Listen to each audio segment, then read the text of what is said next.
E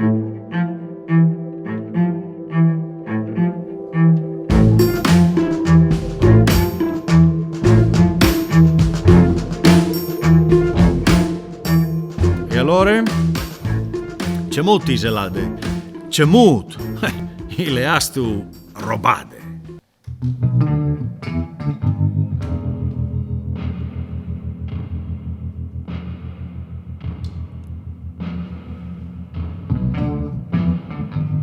Bang.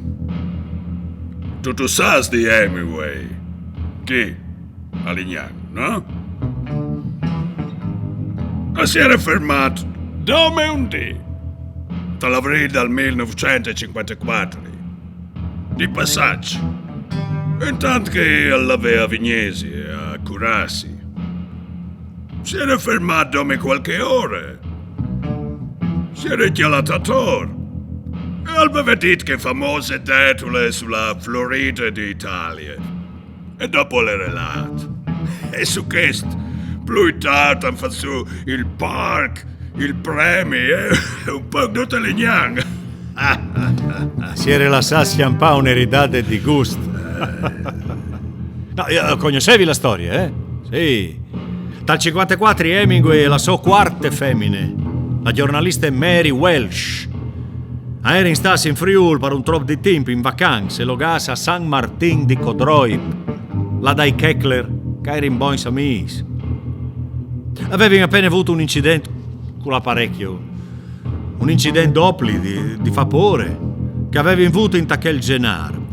Prima era in colas io a Murchison Falls, dove indulaca al nas il fiume Nile. Intanto che svolavano a basse quote con un Cessna 180, per miracolo non si era in fas quasi nulla.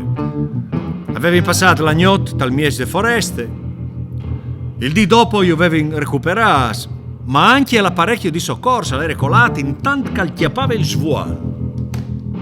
Hemingway era arrivata a salvarsi la femmina che il pilota, ma si era gravemente ustionato in parti diversi dal corpo.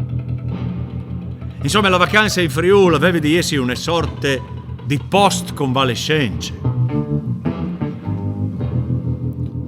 Avevi 10 anni e si sentiva dire a Tor che Hemingway al sarà svenuto via di Lignan.